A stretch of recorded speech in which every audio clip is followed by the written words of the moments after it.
Okay, we got the biggest problem for Fortnite competitive. Oh boy, what is going on with Fortnite?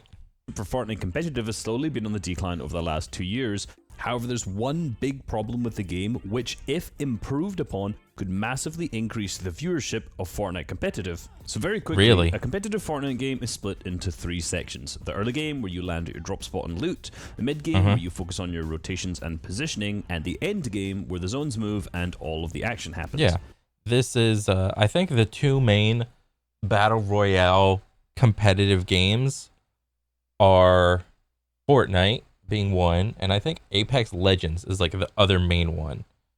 I don't really know if PUBG has any competitive tournaments. I don't really watch PUBG.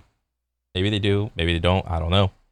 But yeah, I mean, Apex is about the same. You know, you got your early game, mid game, and late game stuff going on. From a Twitter post I made, and just by using basic common sense, it seems like the community really loves the early game and the end game, since there's a large amount of players fighting with each other, lots of chaos, and the pacing's very fast. Now, the early game lasts around 5 minutes, and the end game is roughly the same. However, a competitive match will on average last around 26 minutes. Oh, so people that's really weird. People kind of like watching the early, people kind of watch liking the end game, but the mid game, just rotating is just like annoying and boring. So that means that the mid-game makes up for roughly 16 minutes of every match. So what is the problem with this? Well, in this time period, most teams are just trying to survive until the end of the match, meaning that they most likely won't be fighting unless they don't have much loot and need it from some opposing players. Most of the placement points are granted once you get into a top 5 in a match, so taking a risky fight when there's still 35 teams remaining is a risk that isn't really worth the reward for most players. This causes players to play very slowly and methodically, mainly focusing on their positions and rotations. Now, for viewers who are educated in the analysis of Fortnite competitive matches, you'll understand there's a real art and a beauty to navigating the mid-game. However, if you're a casual viewer watching a team boxed up for 10 minutes, this can be pretty slow and kind of boring. That's kind of hilarious to me. Just like, I don't even watch like Fortnite competitive, but I am curious of like what goes on, because it's the battle royale that is the most complex and most mechanically demanding. Does Fortnite competitive have MNK and controllers versing each other? Like it's a cross input type of tournament? I think it is, if I were to guess. So there's the whole like aim assist versus like MNK debate there as well. So don't really want to talk about that, but the whole issue of like the mid game, and people don't want to watch mid game. The more I watch battle royale competitive games, it's like the more I realize it is a very fine-tuned dance that all of the teams have to engage in with wherever the ring ends up being. You know, if the ring ends up being in a certain spot, it's up to all of the teams to realize this and to like act accordingly. It's like, you know, one person could end up just like inting another team and just ruining that team's chances of like doing anything. Like that could happen, but with what I understand, a lot of the tippy top matches of competitive, well, just competitive games in general, they kind of work on like a vouch system with players.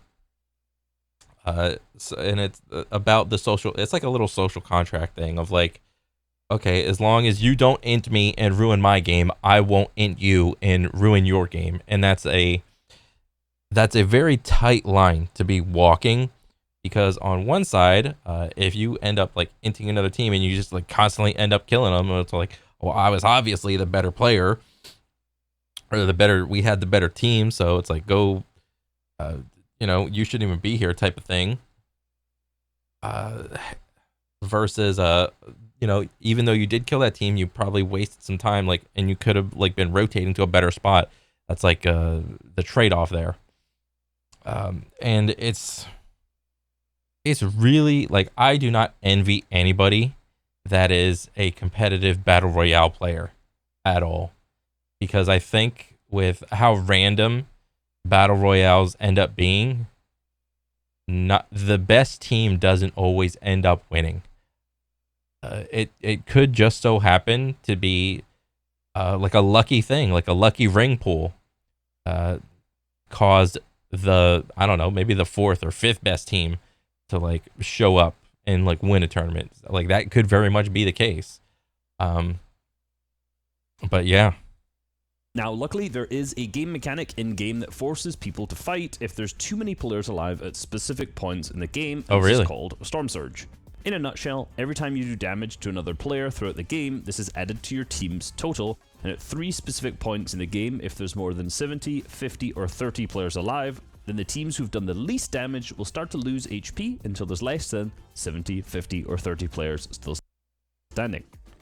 Oh, the little Storm Surge. So the Storm Surge is there to encourage players to interact in, well, not maybe encourage, but like maybe push players to interact with each other and start poking each other more and more. That to me, as just like a knee-jerk reaction, that feels contrived and forced, and is really silly. But I understand the reason why it's there, because I would have to go and see like what's the average amount of players like ending up in like the 5th ring, or this final ring.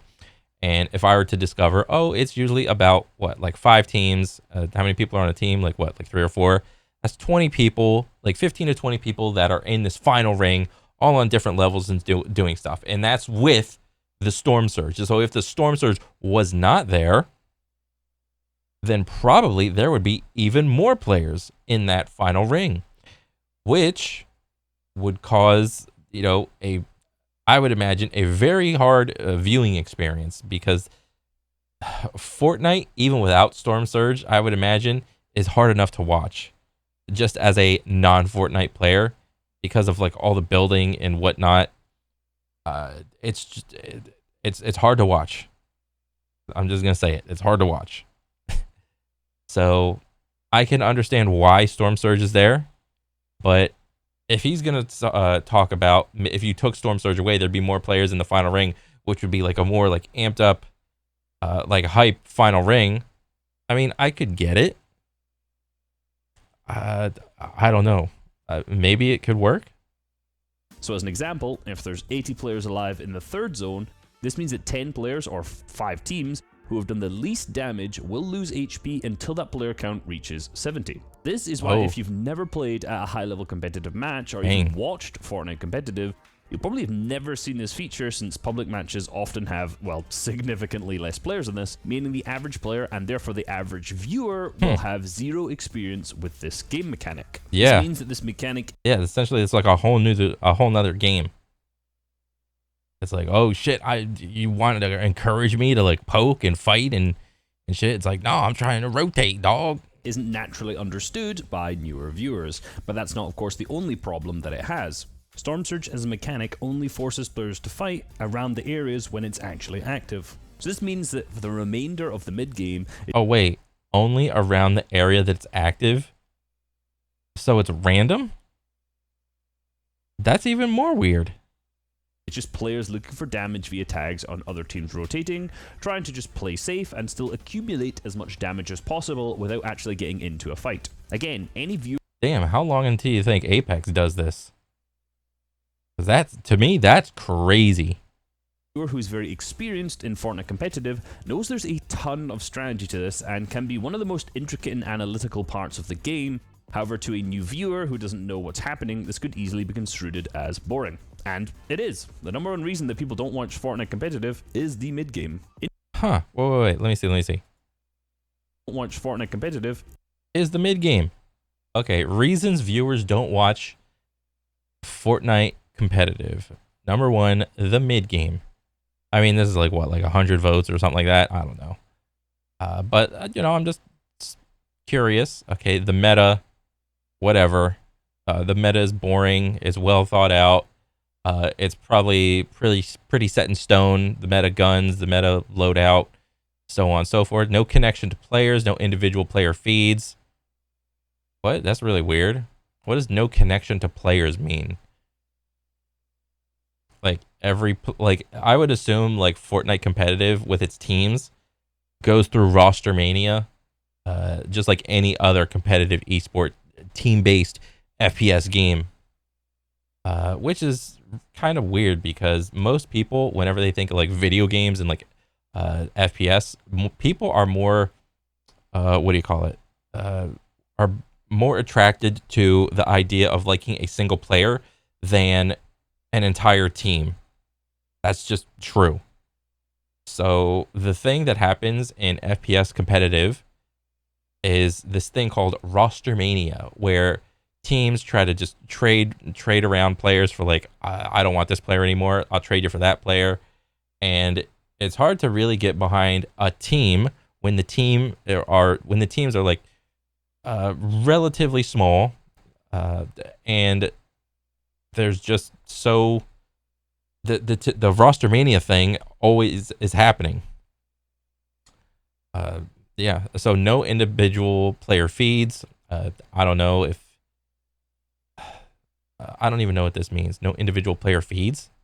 Like, does FNC never go into like first person or third person view of like a single player? That's like really weird. Maybe I'm not understanding this one correctly.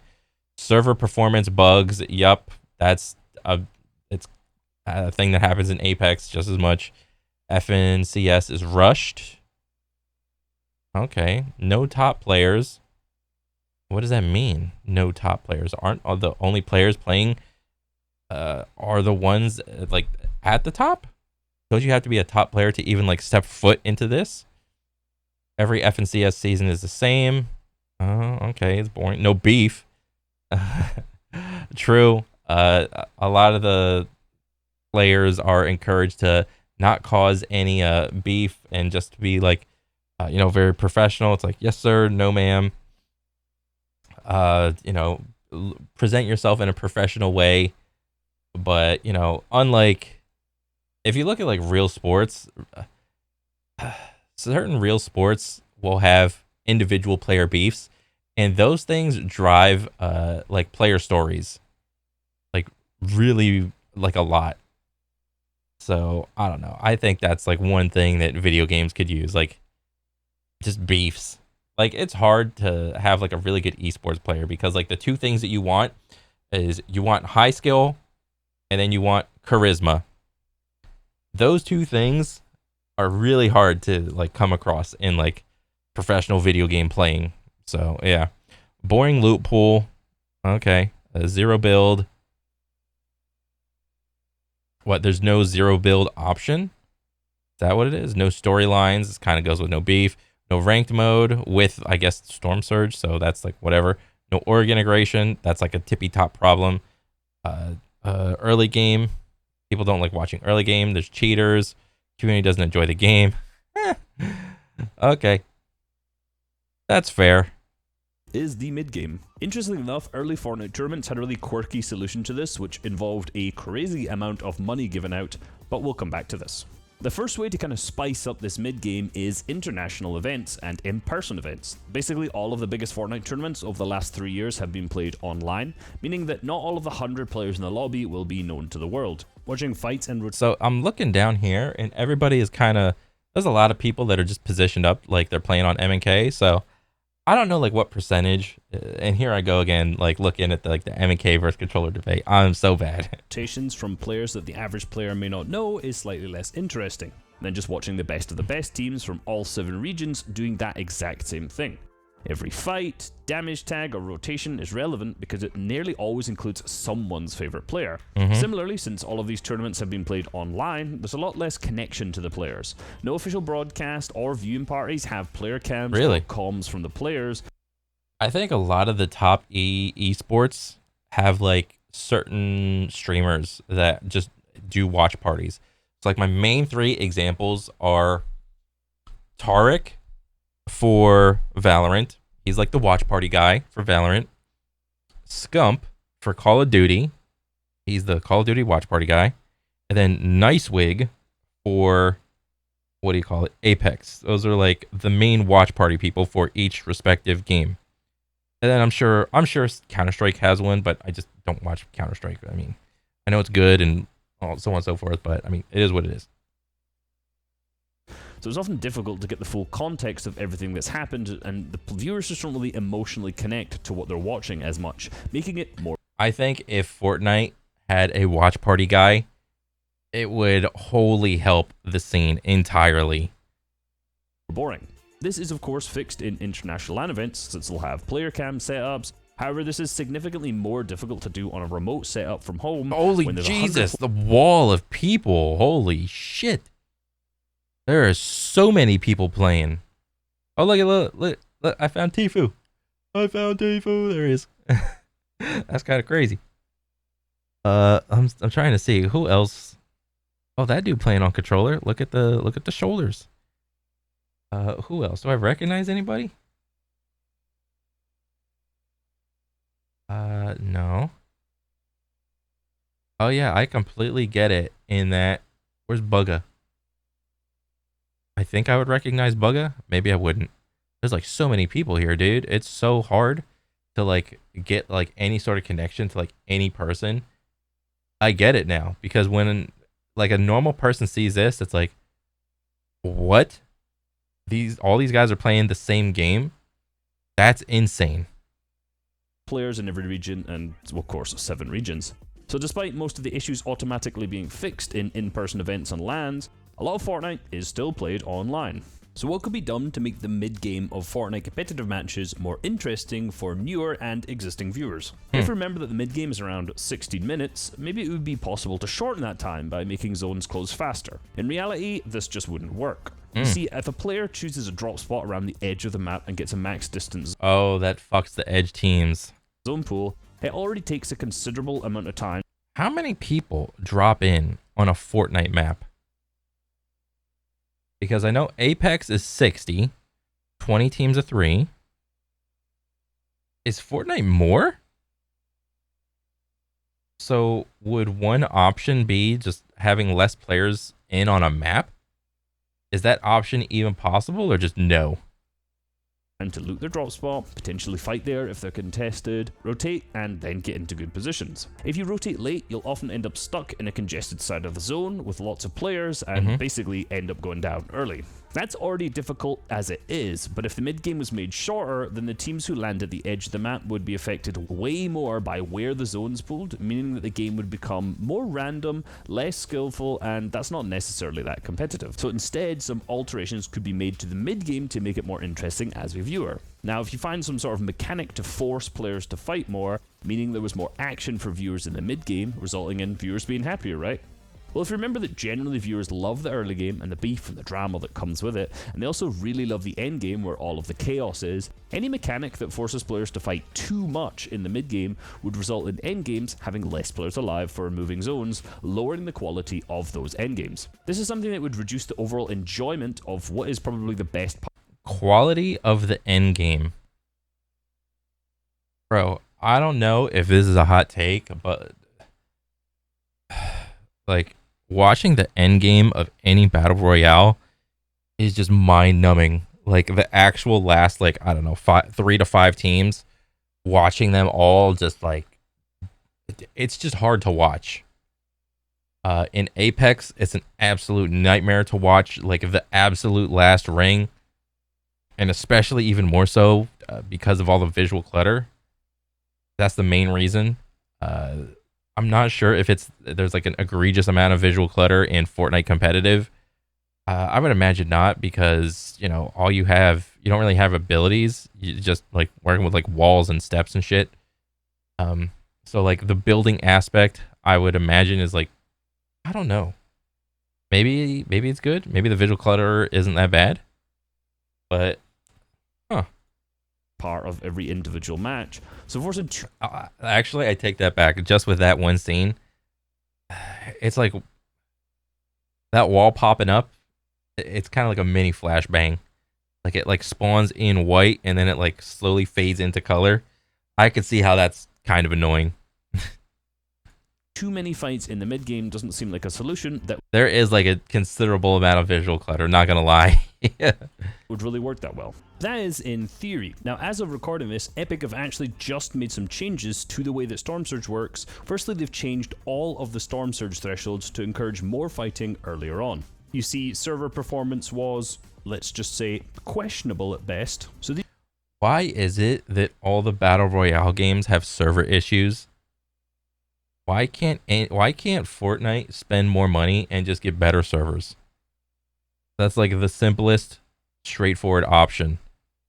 Same thing with Apex. Why can't they get better servers?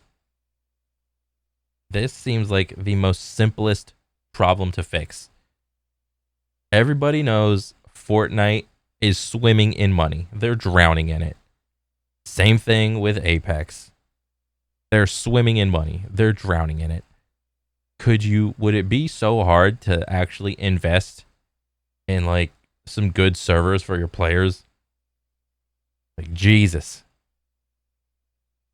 these changes are meant to promote less people being alive throughout the game, meaning less lag. So far, in the one cash cup I've watched since this change has been implemented, server performance seems to be infinitely better. And on top of that, I feel like the distribution of mid-game fights is much more even. Pretty much from the second zone all the way up until moving zones, there's just continual fighting and continually something to watch. Now it looks like there's like some sort of spectator bug with like how the reticle doesn't like perfectly match up with like all the damage numbers. It's like kind of delayed.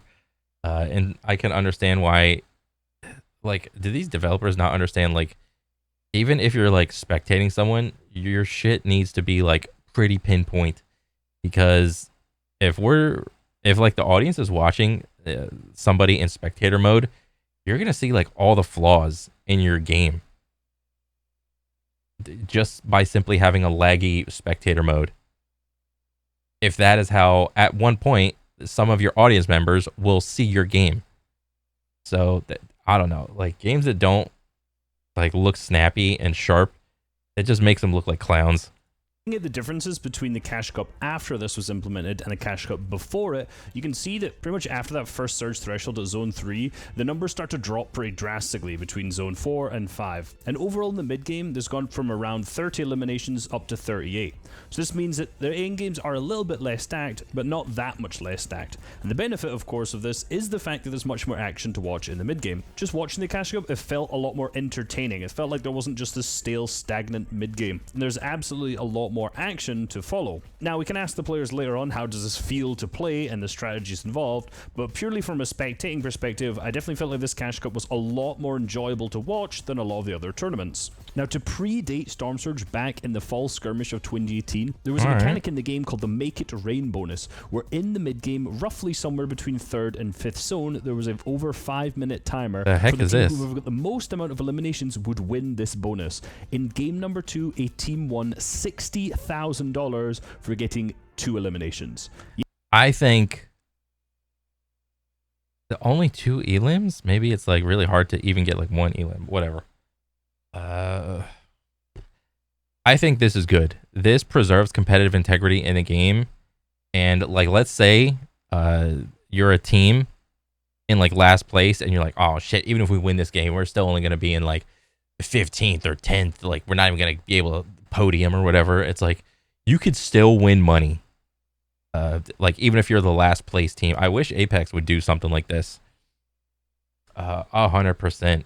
To have like some sort of like money prize for each round to preserve the competitive integrity of each round, because you know, the longer you know, rounds or just an entire match goes on, you know, it just so happens that like the further down you are in placement, the more likely you are to just throw your game against another team, because you're already losing and that other team just like inted you for no reason. So what are you going to do? You're just going to take it out on them. But with this little prize pool thing, even if you're in last place, you could still be in the money. So don't give up. Don't int the other team. And this also benefits the tippy top teams too, because it's like, oh, do we want to go for the placement, or do we want to go for like the extra, a little bit, you know, greedy? We'll get a little bit greedy and get like a couple extra kills and try to get this like 60K on top of it. So this is good. Yes, you heard that right. 2 eliminations. Now, I'm not saying this should come back. However, rewarding some eliminations a little bit more in that time may also be a good solution. In my comment thread, Juriki basically just said maybe getting double elimination points in this time might be worth it.